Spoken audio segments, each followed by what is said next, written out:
اعوذ باللہ من الشیطان الرجیم بسم اللہ الرحمن الرحیم۔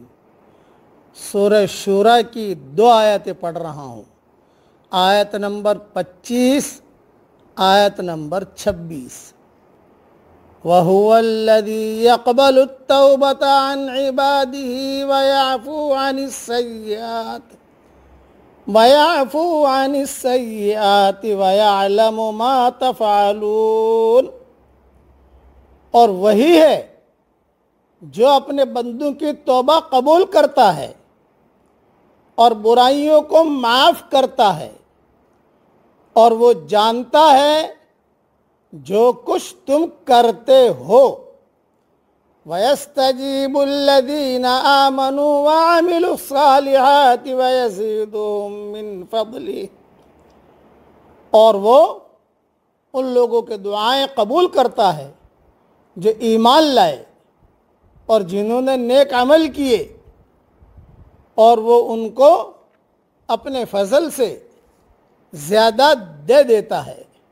وَالْكَافِرُونَ لَهُمْ عَذَابٌ شَدِيدٌ۔ اور جو انکار کرنے والے ہیں ان کے لیے سخت عذاب ہے۔ توبہ کا مطلب معصیت پر ندامت کا اظہار اور آئندہ اس کو نہ کرنے کا عزم۔ محض زبان سے توبہ توبہ توبہ توبہ کر لینا، یا اس گناہ اور معصیت کے کام کو تو نہ چھوڑنا اور توبہ کا اظہار کیے جانا توبہ نہیں ہے، بلکہ یہ تو استہزاء اور مذاق ہے۔ تاہم خالص اور سچی توبہ اللہ تعالیٰ یقیناً قبول فرماتا ہے۔ آج کل لوگ جو ہے توبہ توبہ توبہ گال پر ہاتھ ماریں گے، اللہ توبہ اللہ توبہ اللہ توبہ، اس سے جو ہے توبہ نہیں ہوتی۔ اس لیے یہ جملہ پھر سے سن لیجئے۔ توبہ کا مطلب ہے معصیت پر ندامت کا اظہار اور آئندہ اس کو نہ کرنے کا پکا ارادہ۔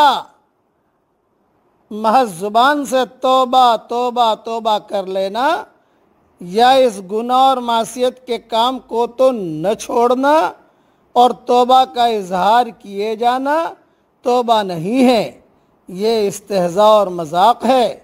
تاہم خالص اور سچی توبہ اللہ تعالیٰ یقیناً قبول فرماتا ہے۔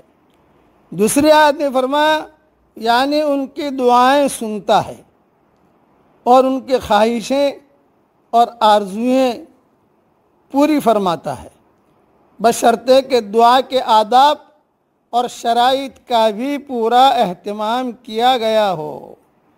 حدیث شریف میں آتا ہے کہ اللہ تعالیٰ اپنے بندے کی توبہ سے اس شخص سے بھی زیادہ خوش ہوتا ہے جس کی سواری مع کھانے پینے کے سامان کے صحرا بیابان جنگل میں گم ہو جائے اور وہ نا امید ہو کر کسی درخت کے نیچے لیٹ جائے کہ اچانک اسے اپنی سواری مل جائے اور وہ خوشی کے مارے اس کی زبان سے یہ جملے نکلے کہ اے اللہ تو میرا بندہ اور میں تیرا رب۔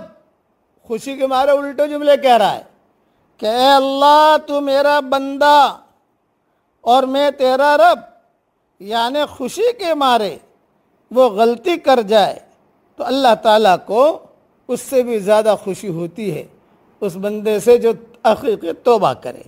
یہ حدیث صحیح مسلم شریف میں ہے۔ اس لیے اللہ تعالیٰ سے آدمی کو توبہ کرنی چاہیے اور حقیقی توبہ کرنی چاہیے، یعنی اللہ توبہ اللہ میری توبہ اللہ میری توبہ، جو گناہ کیا معافی مانگی اور پھر جو ہے مسجد میں آیا معافی مانگی، مسجد کے باہر وہی چکر شروع ہو گیا۔ نہ، اپنی زندگیوں کو صاف ستھری رکھیے۔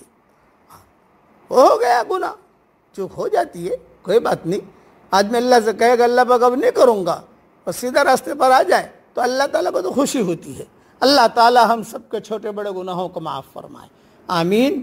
وآخر دعوانا ان الحمدللہ رب العالمین.